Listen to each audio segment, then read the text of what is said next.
Hey, welcome to a new episode of the Gen X guys. You have JD, of course, Of and no course, other than Len. nobody. Me. Hey, that's me. Yeah, Hello. Jesus, let me finish the intro before you interrupt and start No, I can't. assuming I'm not going to I, include you for some fucking I, reason. I can't. I have no patience. Such a dick. I know. It's just what I am. But, you've known that for how many years? Let's not think about that. I don't know. Dude, it's over 40 fucking years, like 45 years. Okay, yeah. Well, we don't need to worry about it at this Yeah. point. Fucking It's been a shit. long time. Long time. Too fucking long. Yeah, don't worry. We're going to die soon. It'll be fine. I was going to say that, but you beat me to it. It'll Our end days are soon enough. numbered. The nightmare's almost over, dude. It's almost One of us will over. be gone soon enough. It's fine.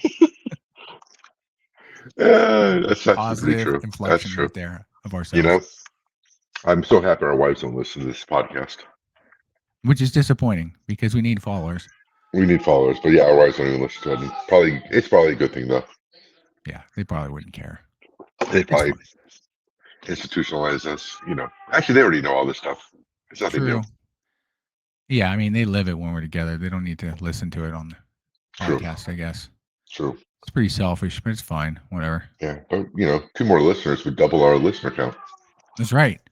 right? That is true. I mean, we've had some, this week, had some decent activity of people interested. I actually, interesting enough, so I got an email sent to our account um, from, who's it from? Let's see. Hold on. I mean, real time conversation about this right now.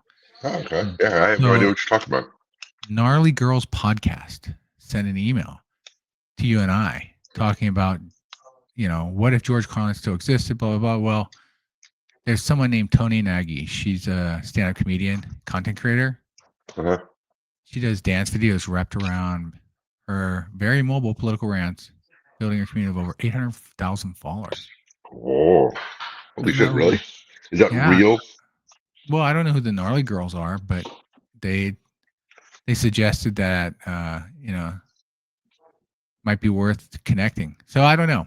I don't Yeah, know. We'll see. we'll But see. it's not like she wants her to come on, like have her on our show. It's like, well, why? We have like five, our best Yeah, why during the would you want week, to do that? 5 to 10 downloads. So we don't really have any. Yeah, But I yeah. appreciate that they reached out Yeah. directly to it because I'm not sure who the Gnarly Girls podcast is. I'll have to take a look. Well, I'll take a look. Now that I know too, I'll take a Yeah. look as well. Maybe that's just what they do. Maybe they spam creators. Actually, that's pretty ingenious. Spam like creators. Well, they're not Everybody spamming. go all the They're reaching no out. no They're reaching out. Okay. reaching out. But I know I'm just saying God, you're if you such a want negative if you fucker. I really am, but regardless. But yeah, I mean we reach out, we download, and all of a sudden they have artificially inflate their yeah. That's interesting. I wonder if that's what they do. Let's see. I'll also download it. I'll bite. It's only a podcast. Yeah, I don't know who they are, but Yeah. whatever. They reached out. So anyway, interesting stuff. And we just promoted them to two other people, We two, three did. other So listeners. all of you listening, if you check it out, because we haven't, you can let us know. Yeah. And always, here's the thing, always like, share, and even if you want, leave comments. We'll get those Yeah. comments. Clearly, we get the comments because We get people this. have Yeah. reached out. Yeah. Yeah. So, And we'll even put it on the air. hell yeah, we'll even talk about it in real time. There you Well, go. real time of when we're recording this, Yeah. Yeah. obviously. Because yeah. But yeah, so we have that going. So how's your week been going, Len? Let's just get right into the crux of the week updates and see how they're going before we jump into our sports world nonsense. Week has been. It's been a week. Fantastic. Had going for another eye exam, and I hate Oh. those because it's never good news for me. So yeah, I'm going blind, but that's beside the point. I said that it was funny What do at you mean work. you're going blind? You're I pretty much. technically I'm not borderline technically. blind as it is now. No, because to be technically blind, you can't have corrective vision worse than 2100. How close are you to that? I can still see. I can still get 20/20 in this eye and 20/30 in this eye. Okay. Well, okay. I'm pointing to an eye when Yeah, my right it eye. all makes My sense. right eye can get to 20/20. But somebody at work, I was just being a little bitch about my eyes, and somebody was like, oh yeah, I have really bad eyes too, and they're wearing glasses, and I look at their glasses, and I'm like, no, you don't. And I'm like, just looking at them, I'm like, you're what, probably -6. They're like, yeah, about that. That's pretty bad. I'm like, yeah, no, no. You know what? For I'm them, like, that is pretty bad because it's it probably is new to bad. them. Okay. It's always relative. Mine's like more than 3 times worse than that. So, Yeah, yours are Coke bottles. We know that. Those are what I, your lenses are. The bottom of actually, Coke you bottles. haven't. Yeah, they're worse than that. Well, yeah. I'm just trying to give people a perspective of how thick the base of a bottle is. You No, know, because that would be a really thin bottle. It's pretty thin compared to my glasses. how about a wine bottle? Those get pretty There you thick. go. Wine bottle. Yeah, There the you go. one with the really big, like Yeah, the bubble, exactly. The like that bevel really in the big, middle. the bevel in Yeah, the yeah, yeah. yeah. It's more like that. Yeah, actually, that's probably more adequate or I'll start accurate. referring to them Adequate as wine glass wine glasses. Yeah, style. Got it. because even without them, I'm drunk or something. I don't know. Anyway, but yeah, I had an eye exam, and the rest of the week was honestly kind of uneventful, Well, there you go. which is not a bad thing. But just kind of trudging along. How Yeah, about you? well, for me, it's the continuing pain of being over 50 and trying to get a job when you've been laid off. And most people tend not to try and hire us older people. So I had, But especially in tech, I mean, it's yeah, they won't ageism say is they're real. doing that, but they're straight up doing ageism. I'm actually, interesting enough, I joined the class action lawsuit against Workday because it's been proven Really? that Workday Yeah, yeah, AI platform has instinctively on its own decided to deny candidates based on what they express their age. And basically all it does is take your work history because you don't give your age per se. You Mhm. can sometimes offer, no, actually, I don't think you ever really I give don't your think I age ever. in Yeah, Workday, but it takes an assumption of like, okay, let's say you were 20 at the time of your first job. Your first job's date that you have on your resume shows you back in 1996. Oh, well, fuck it. You're over 40. Gone. Denied. And so that's happened. So I joined the class action lawsuit for that one because I know there have been times Workday has instantaneously I've applied and then within less than 24 hours or less than yeah. 12 hours I've gotten a denial or a rejection, so to speak. I mean, So I've expressed my issue with AI in general when it comes to the filtering. I know that we were doing it at work, and I told you, like, I actually asked them to give me all resumes, yeah, and I even had them go back like for 2 weeks and gave me all the resumes because what they were giving me was crap. First of all, like right, I was very explicit what I wanted, experience and everything. Um, it didn't give me any good candidates, and when I asked for all of them, I'm like, why were these rejected? And they're like, well, our filtering went through it based upon what you gave us. I'm like, and I actually showed them. I'm like, no, because the thing is, it doesn't really understand nuances right. with some of this stuff. But yeah, I mean, there is a possibility of what you're talking about. I think the other thing is right now, like, you know, my role that I have open isn't an upper role, but we're kind of wording it that way. Of course, when you put out a job description, you're asking for the stars. Which is I don't totally agree with Yeah, because you're looking for that unicorn, which is that unrealistic. unicorn. Yeah, Yeah, and I mean, my boss wants me to look for the unicorn, so obviously I have to do it. But yeah, I mean, you look at that, but yeah, but when you get the feedback from the recruiters and everything, you're like, especially now, there just has to be more candidates than I seem to be getting. And it just seems like the filtering is. That's why I asked for them again to just give me every resume because the filtering seems broken on a lot of different levels. yeah. No, I agree with you. And it's funny. I was doing a quick lookup of all my. So I track all the job denials under a different folder and email, so I can go back and reference them as well as all those I've applied to. Interesting enough, everyone that's related to Workday, never once did I ever get a call back. All the companies I've ever talked to have not been through Workday platform. So, and there's been over 30 plus in a year now that I've applied for that were using Workday. No responses other than denials. Yeah, But everything outside of Workday, there's some denials. That's fine. There's of some that course. were initial calls, and then others I've gone through deeper ones. But I found it interesting. This is why I joined, because when I looked at my own history, at first I'm like, well, it's probably not that bad. Then I realized there was not so much a A pattern, but pattern. there was a consistency there. like no Consistency, yeah, that's not response a pattern. ever.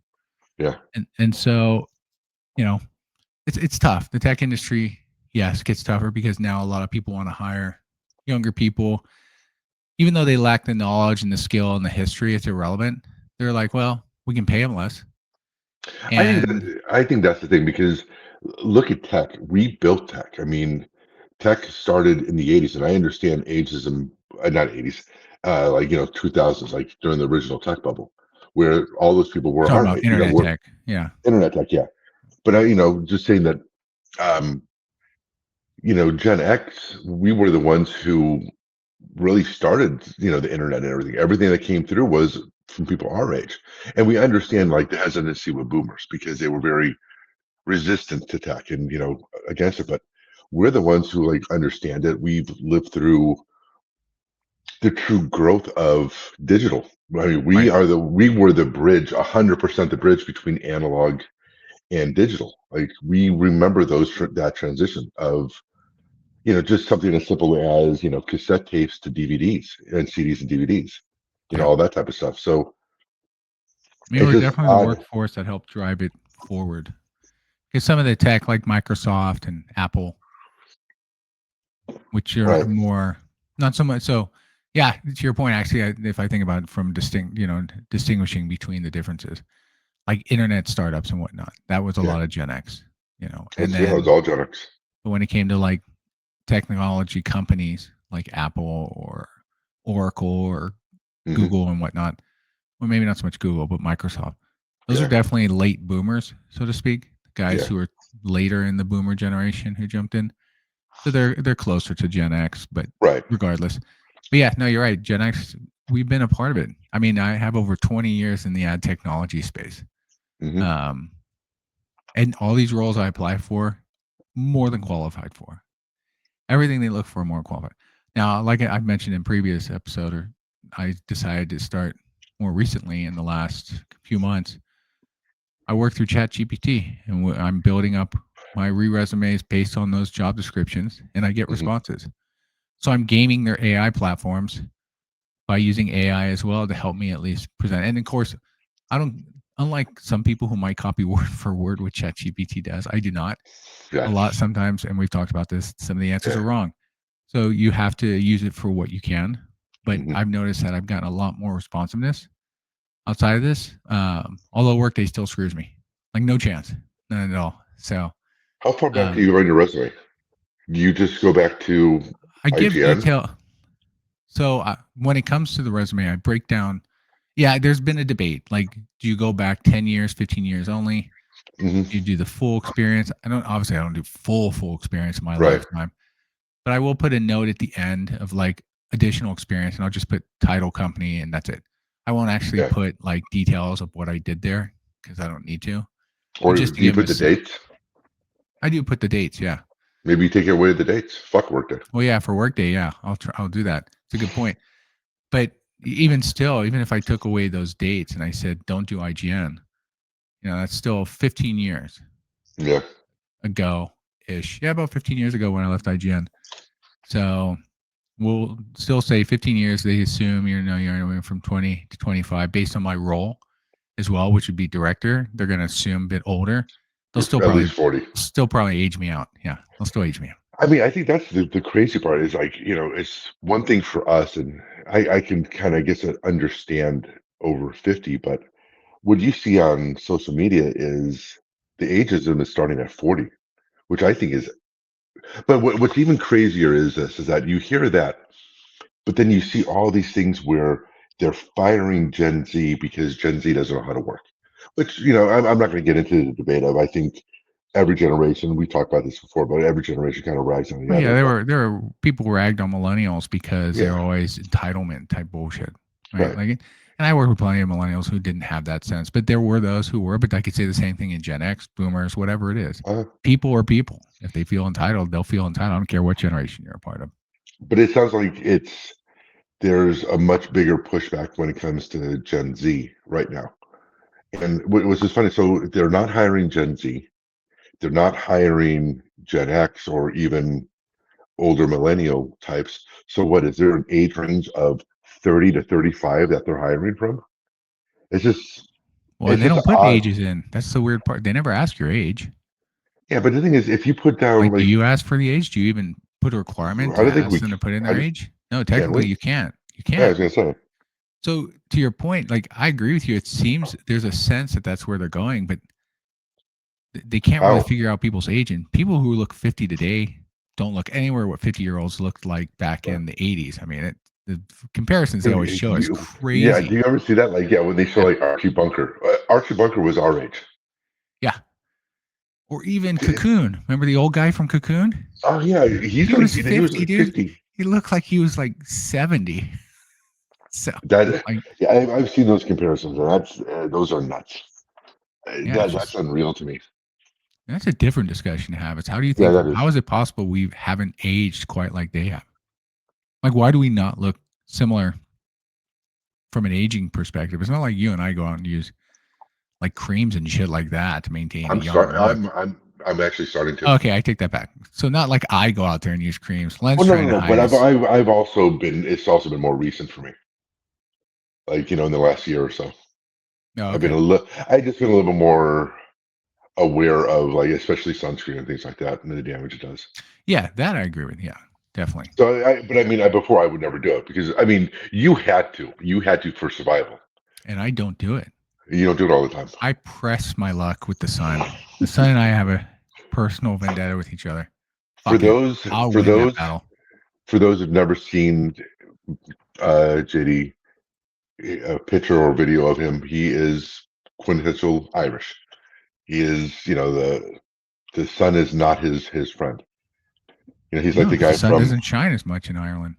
he's like the remember you never see Benchwarmers?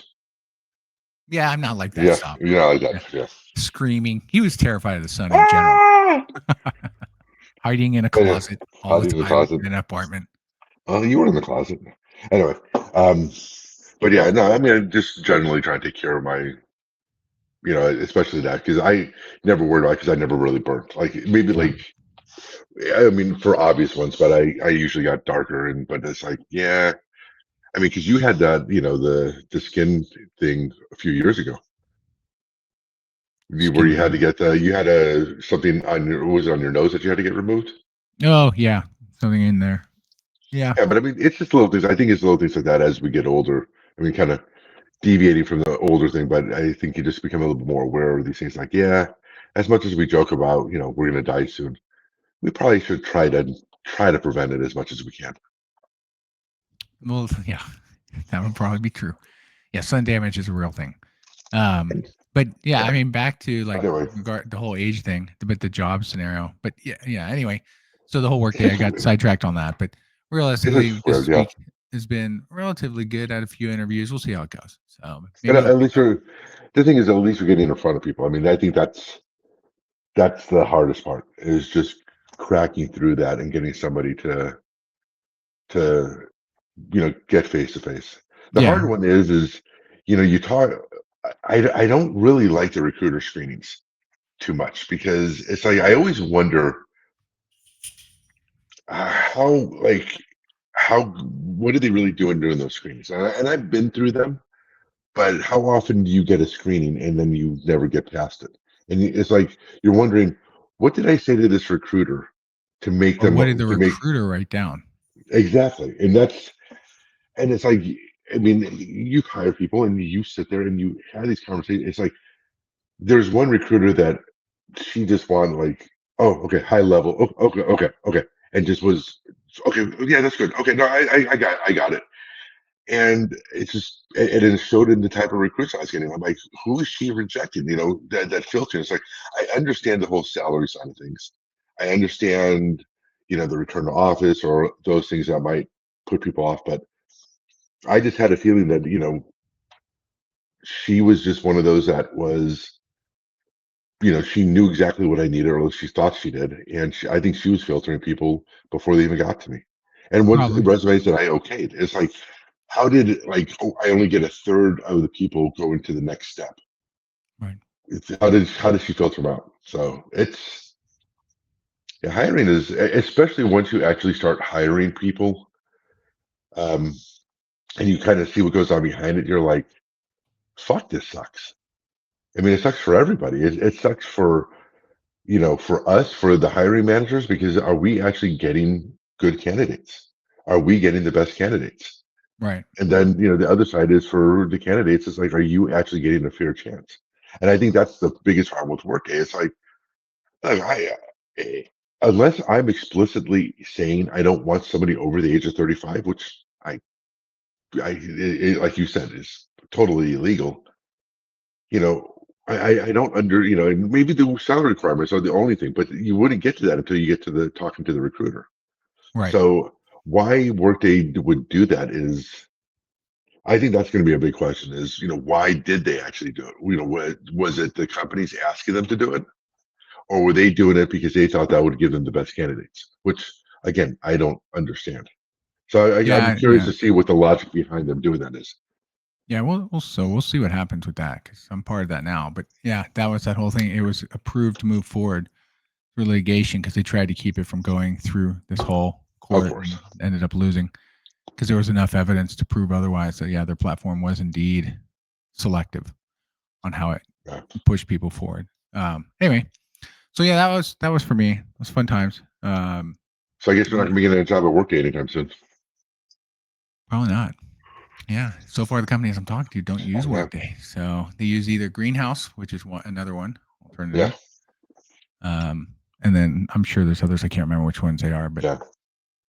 yeah, it depends. And interestingly enough, one thing that was brought up recently that makes sense too is you got to be careful. There's a lot of leaders who don't want someone coming in who might be perceived as older and have more experience. So, say they're relatively new directors or even VPs, and they're Yeah. hiring someone who has a lot of experience, who might be not the poor assumption would be that they are fearful that this person's going to come in and contradict everything they say and make them look stupid. So they don't want to have that. They want to have someone Right. less experienced so they can always seem like the dominating voice and the knowledge source versus I just want to bring in the best people.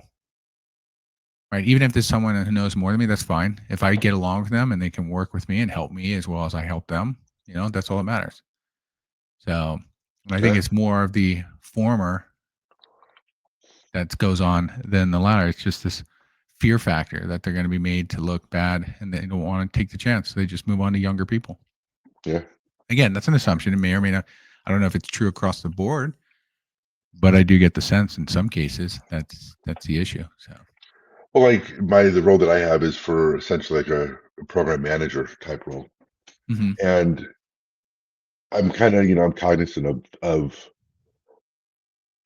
the experience side of things because I want it to be somebody. I want somebody.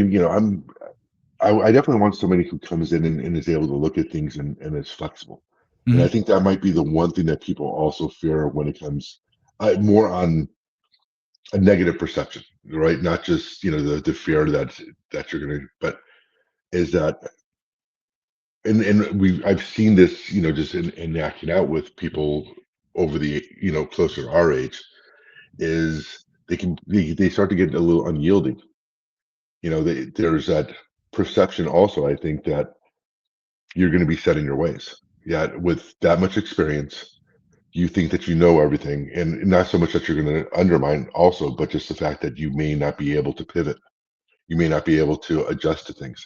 Like, right, I mean, there's people still have, like right now, people have resistance to AI. And it's like, and I look at it as something that you have to embrace. Whether you like it or not is irrelevant, or whether you right, think it's going to be, but it's right now the catchword. Every fucking meeting we have, every monthly meeting, everything that we do, AI is in there, and it's just what it is. So if you don't embrace it and at least understand it, it's gonna hurt you in the long run, especially if you're in tech. But I think even outside of tech, it's the same thing. But I think that you could see that some people kind of want to work around it rather than work with it. Well, and it Yeah, also comes down to perception. yeah, What's being communicated out there that drives some of the fear around AI hmm is that they're hearing about companies, people being laid off, because they've implemented AI and now their roles become irrelevant or something like that. And so people tend to avoid, they don't want to bring, it's no yeah, different than the back in the 80s when you were building cars and there was The robots. the line itself was all the people working the line were replaced with robots that could Right. do similar work, quicker time. Faster, no Yeah, breaks, and more accurate. yeah. Supposedly, even though it seems like quality hasn't really They were, gone yeah, up early as on. well. I don't think it was more accurate. There were definitely a lot of challenges, but it's the similar concept here, Yeah. And so AI now is just a different method of doing that. It's going to replace certain roles that don't necessarily need to be there. And I think Um, that's something that people have to look at. I mean, for our roles, it's not something that can really be replaced by AI. But I mean, I think that's the whole thing. It's like you may have to look and pivot your job as well. Because yeah, if there are things, it's almost like I think the one thing that people had to be very aware of is all those people who were screaming about we should be able to work remote. I can do my job remotely. I don't need to talk to anybody. It's like, kind of be careful because if you're saying that, look at what me as, as a manager or leadership will look at. Well, right, if we don't need you in the office and we can have you anywhere, so we'll just pay somebody, at worst in Idaho for half your salary, right, to live out there and do it if we can do remote. Or hey, if you don't need to even talk to anybody, you don't need, communication skills or whatever, you're just a grinder. Somebody in India, the Philippines, Malaysia, wherever can do the same job for a quarter of the cost. Why do we need you? And right, it's one of those things it's funny because people will say, and you see it on social media, what they're talking about, you're like, you're just highlighting the fact that you can be replaced. You're basically, and so all these things are like you. I think the point you're making is, or the point I'm trying to make is that it's a double-edged sword when you look at these things. Oh, my role's flexible. I really don't need to be in the office. Yeah, but also look at it from the company's point of view. Okay, then why do we need you? What do you bring? If your role is just you go through the process and you don't have to communicate with anybody. And then of right. course there are going to be roles that aren't necessary. But I look even with AI for I think our roles, it makes us better. It makes us a lot faster. We can put things out a lot faster. We can, instead of, and I think especially like on your side, I think on the product side, that could mean instead of doing 5 major projects a year, on your OKRs or whatever, you can do 7 or 8. And I think that's the way that, for somebody like in our position that we have to look at it, it makes us a lot more efficient and looking at integrating it and showing that it improves our quality work, not replaces it. Yep. Well, yeah, and that's the positive side if taken the correct way. There's also the concern. I'll just keep playing the double because everything in this world is double edged. Like there's a positive Of and a course. negative. The potential Yeah. negative is there's some companies where they don't even know why they just need AI. Like you Yeah, just yeah, need to yeah. do it. It's like why? Because it's the catchphrase of the year. And it's like they don't actually have a driven directive of why that would benefit them. They're just like, well, everybody else doing AI, I need to do AI, and I need to do. And so Well, they make decisions that are poorly made in the anticipation this would be proven as value for the company. And they may get rid of people. They may do all these things, and they end up putting themselves in a worse position. So, but there are I, companies out there and leaders specifically who just fall into love with the term and are like, we need to do it. And it's like, mhm, why? Like, it what? could backfire. Yeah, like you should figure out here's the problem we have today. Can AI solve this? What can we solve? Not so much even the AI, but what are the tools out there that can help solve this? And if AI happens to be the one, then so be it. If it doesn't, it doesn't. But don't trying to fit a square, what is it, square peg in a or Round hole. round hole. Yeah. But the thing is, and also I think the problem is like when you look at metrics, just like in everything, like when people talk about stats, whatever, it's who's presenting the metrics to this leadership too to tell them that it's working. Because one of the places I've seen AI being used is customer service a lot, like everywhere. Oh I yeah, just yesterday I was online on chats and whatnot. just yesterday I was on Verizon, and it was incredibly frustrating because it's especially in businesses, the generic phrase of the 80/20 rule, right? You try to cover 80% of it, and then the 20% are like exceptions or whatever. But you're Mhm. you're, you're trying, you're never gonna be able to handle 100% of cases. But I had one of those things that was I moved off of Verizon to T-Mobile, and my account got locked, and I wanted to do the payment on it. So it was this circular thing. Whereas like, oh, you want to do this? I'm like, I want to do this, but I need to do this. Oh, you need to do this. We'll do this. I'm like, I can't do this because I need this. And it was like these three things, and it kept on me going in this loop. Yep. And oddly enough, it wouldn't let me pick going to an agent. It kept on saying, we'll send you to an agent, but we need to find out how to best route you. And it kept on, it got me into this loop where I essentially had to change what my problem was to eventually get to an agent who would transfer me to another agent. Yeah. But and so I think that's like the one of the problems that will come up. Like your to your point is they're forcing it out there. They're hearing that, oh well, the number of people that are going to our agents is down 30% Hmm. because AI is helping them solve the problem. It's like, is it, or are they getting frustrated and hanging up? Right. Did they say that their problem was resolved? Did they say that, yes, you got me there? Because I haven't, very rarely have I actually used an AI tool on customer service that actually worked well. But again, Right. it saves them sending somebody to an agent. So yeah, it may save them the agents, but what's customer satisfaction? Like this whole thing with Verizon is just like another reason why I don't know if I'd ever go back to them. It's just Right. one of those negative feelings of also why I left them in a way is because of some of these things that they were doing.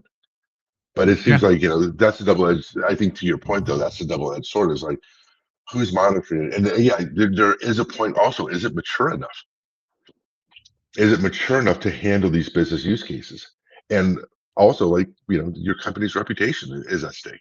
Like I Right. said, Well, what if I was a new customer and I went through this process? yeah, It would turn exactly. me off from staying or Yeah. And let's be signing up. honest, in general, society has a way of always jumping on, ooh, this is a nice, pretty thing. I'm going to all jump into it.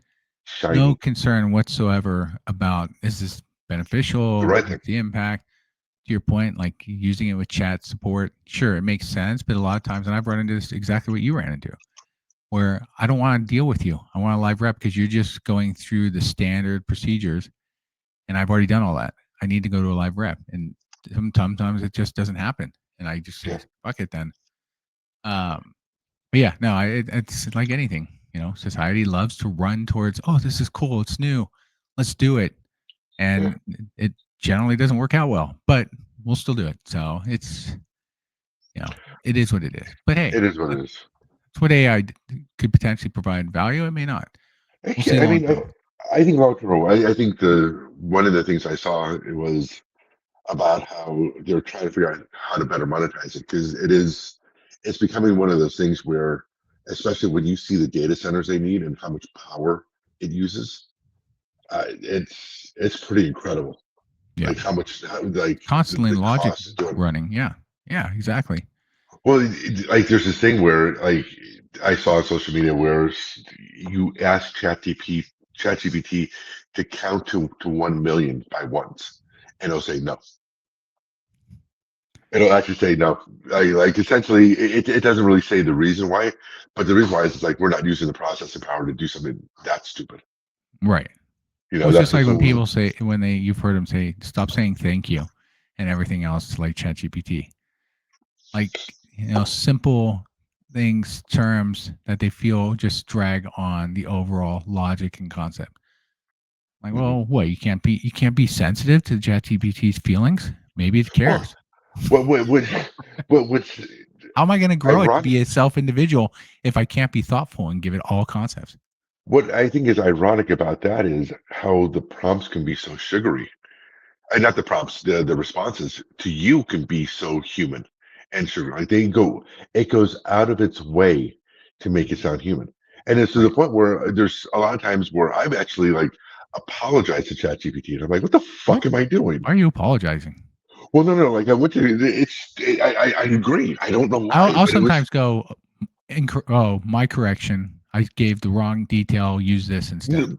well, I said like, oh, sorry, I Sorry, meant dude. I should start I said, responding. oh, Sorry, sorry. dude. You okay? How are you feeling But today?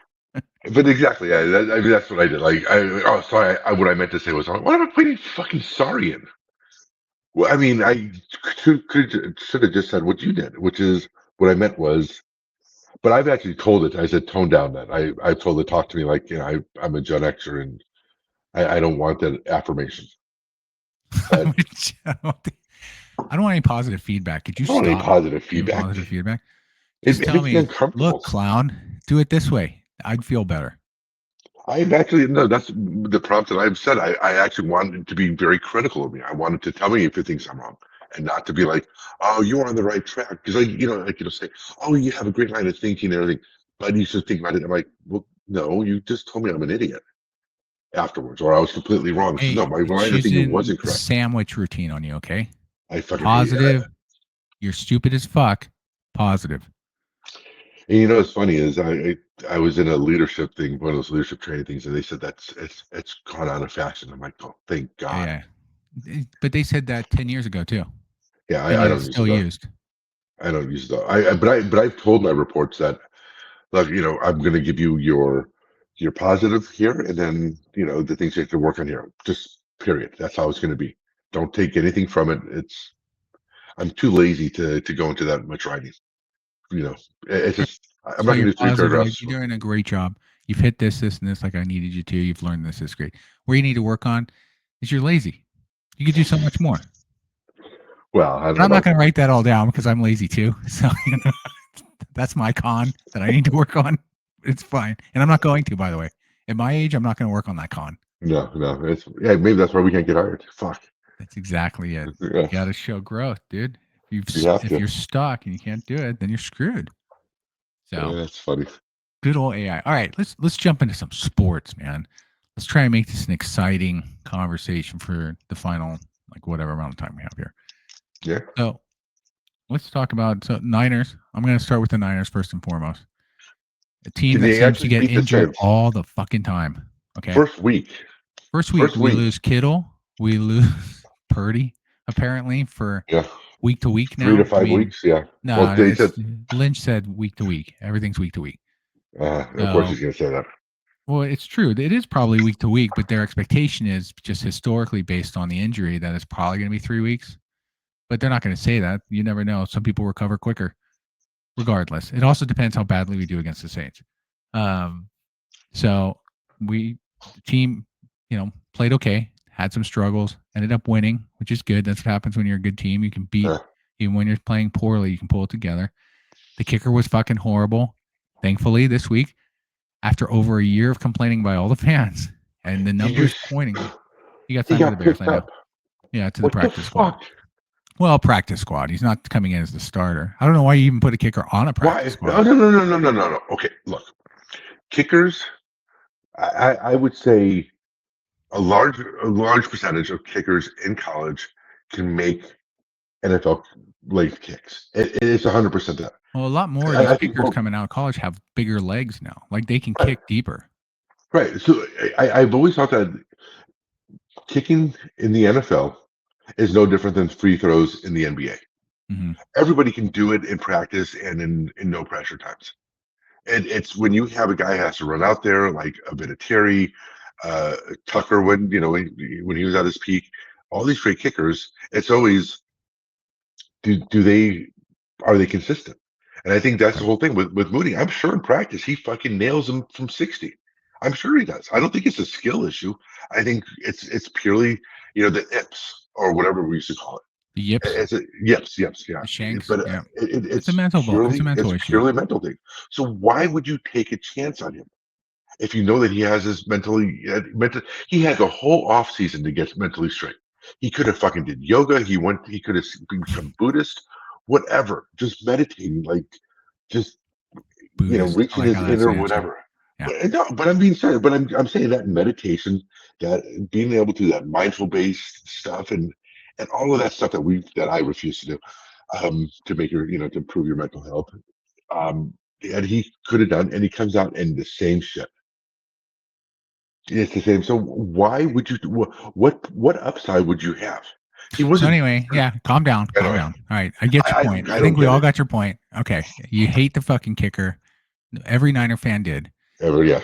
He was 10 of 23 or 12 of 23 since week 10 of last season.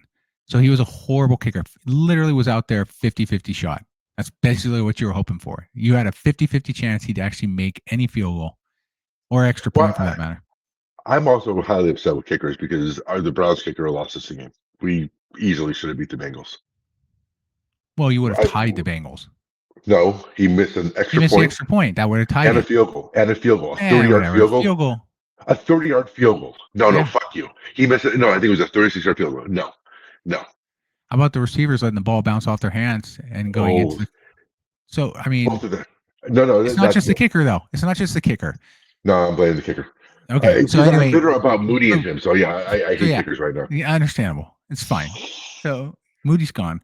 And the reason why Bears probably picked him up, to answer your question of why he probably got picked up, is because, like anything, you assume a player just needs a change of any. Maybe mentally, he just can't get past it, so they're going to try. Whether or not that pans out, who knows? I mean, he does have a strong leg. Don't get me wrong. He was one of the best kickers in college. Are you going to put him in a game? I don't care. He's gone. He's off my team. He can show whatever you want in practice. Is he going to be able to do that in a game? Are you going to actually put him on the field? No different than the NBA, like Dwight Howard or centers who can't hit shit, or some of the what's his name? I can't remember now. Played for the Clippers. Regardless, the point is there are a lot of guys who are just horrible free throw shooters. But everybody will always swear in practice they hit them all the time. So what does that tell you? It's clearly mental. It has nothing to do with their skill, although their shooting was horrible. So that's why they're really missing it. But it's not the point. And the team's trying to protect them.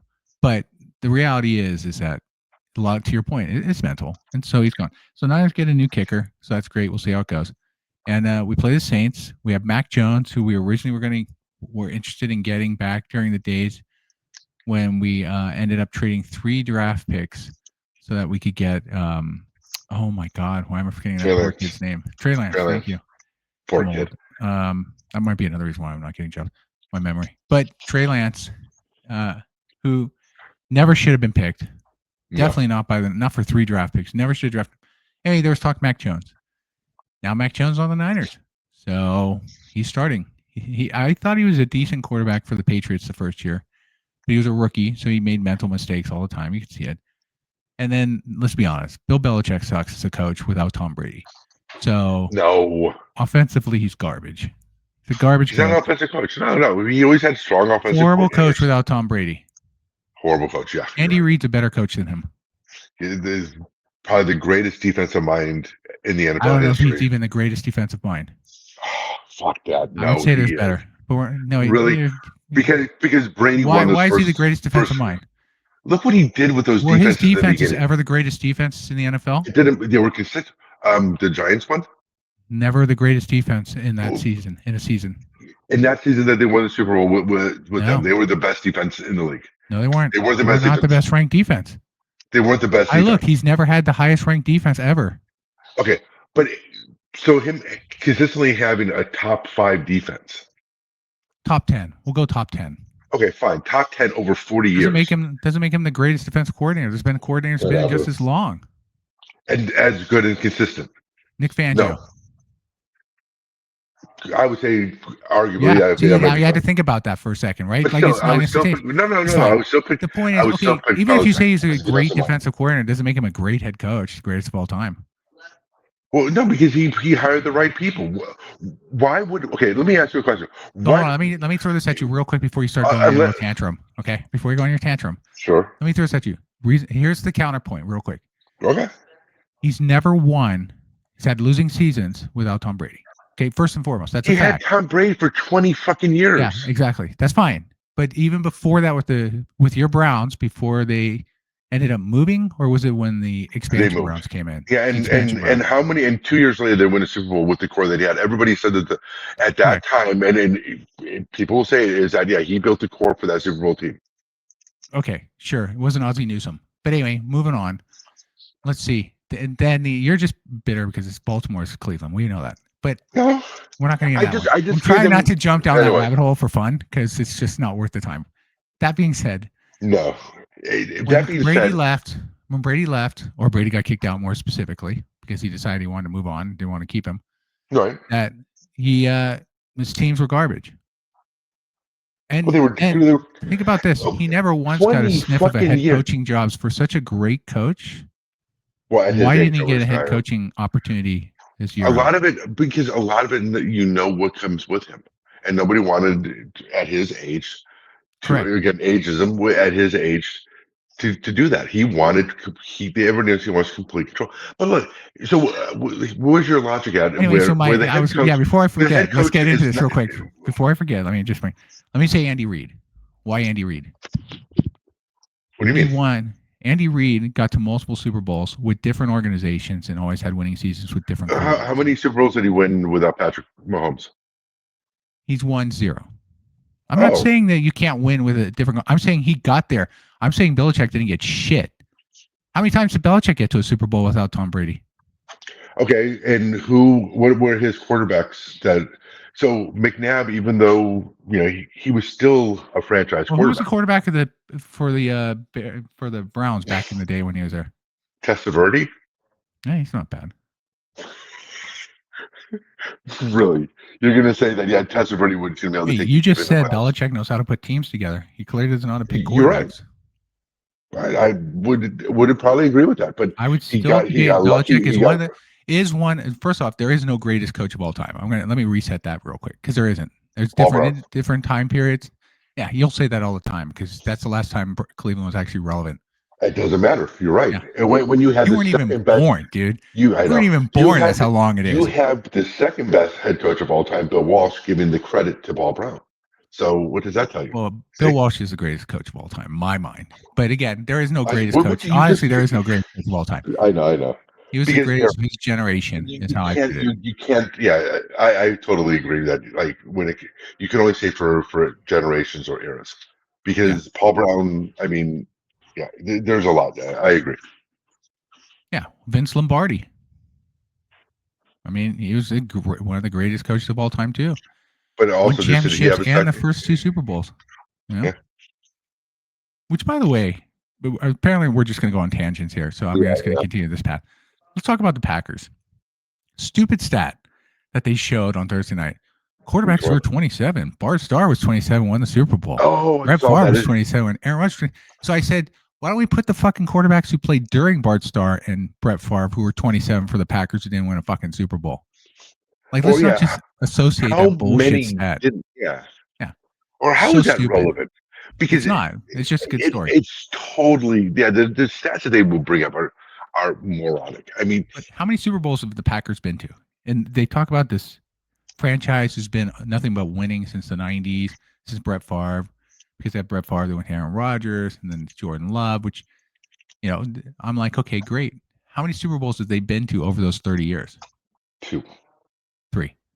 They lost one. They lost the one, yeah. But 3. That's it. For all this greatness of an organization, they've only made it 3 times. Hall of Fame quarterbacks. Yeah.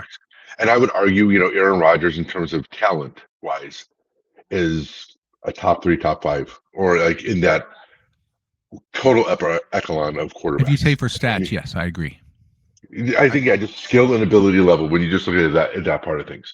But I mean, how many games did they lose because their fucking coach had no idea? Like especially against like the Seahawks one, where the team just totally implodes. But regardless, yeah. I mean, yeah.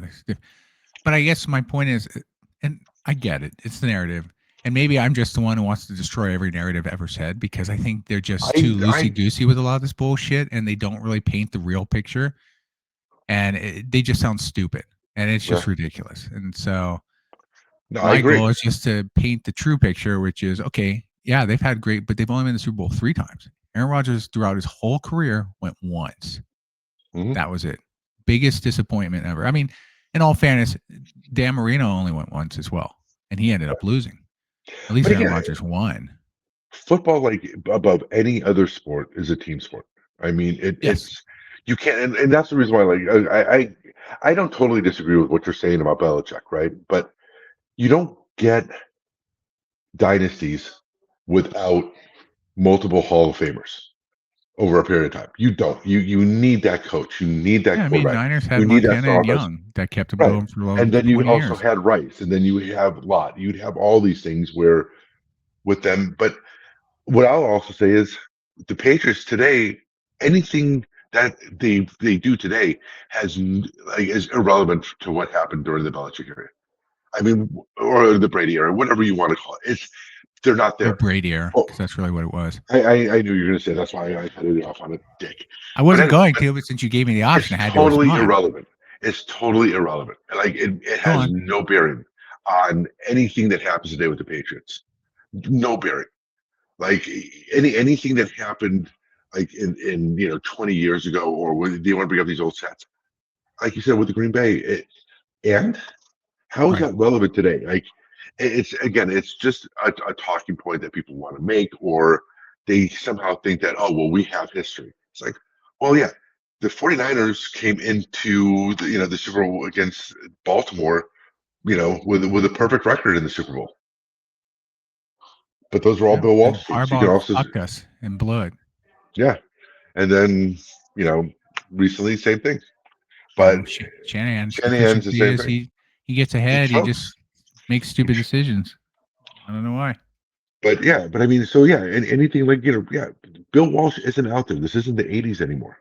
You're Correct. not fielding a team without a salary cap. Let me ask you You this know, real quick because we mentioned Bill Walsh and something that's been crossed my mind a lot lately when I watch, and I haven't checked the stats, but how often do quarterbacks actually get under center anymore in a game? Do you think it's 20%, 30%? Is it 50? Like I yeah, almost always see everybody out of a shotgun yeah. because they all want to do that option play, and it's like, okay, great, but Or I it's that short. It's that the short shotgun. It's not like the full, like when we growing up, when we saw shotgun, it was like you couldn't run from it because usually the quarterback was so far back, he was either right next to the running back or the running back was actually almost in front of him, how far back they were. Now you sometimes, have yeah, those, they're from the shotgun and they're like a yard or two back. It's just like to give them that extra step and vision for the field. And how many run plays come out of the shotgun? Which again, historically, they may like you would have that. Remember the delayed handoff? I mean, it still happens. I don't know why I said remember. That's fucking stupid. But the only time you ever saw a run from a shotgun was like a delayed handoff, like where they would get it, look, and then hand the ball off to them. right. Where now but that's like it's a normal thing. It's That's just the normal play. They go put it in the it's a normal receiver, play. the running backs, and then determine should I keep it or toss it Yeah. or give it to him. And so I guess my point is this: first off, they've moved away, which makes no sense because now it's easy for the pass rush to get around to them. Because unlike when you're under center, the pass rush wants to come out. They're going to come potentially in you're going to have a pocket a bit more longer. I guess is my point. Now that the Or pocket's so deeper. wide open, yeah, because you're inside more, you can move back with it. But also the other piece that was valuable about being under center, especially if you were in the West Coast offense specifically, was timing. Yeah. That's all it was. Like you knew where the defense was set. You take 3 steps, it's gone, and because you're giving your receiver enough time to go up and cut.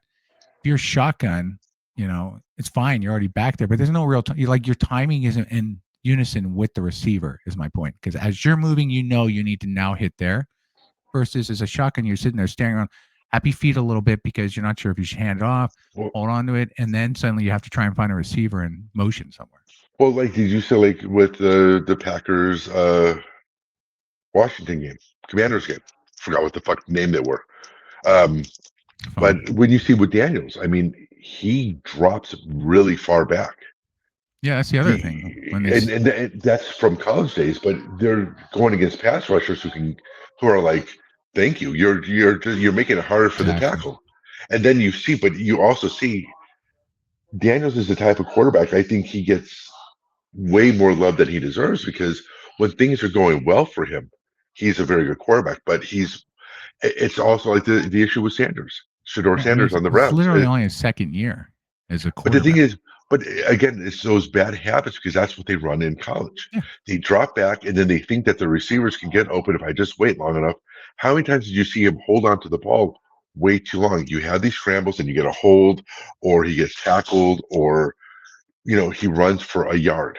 And it's Yep. like I understand, but at a certain point, I think that's the reason why, especially more so now, you see a lot of these second year quarterbacks starting to get hurt because what I think it works, that first year, but the whole defense will adjust.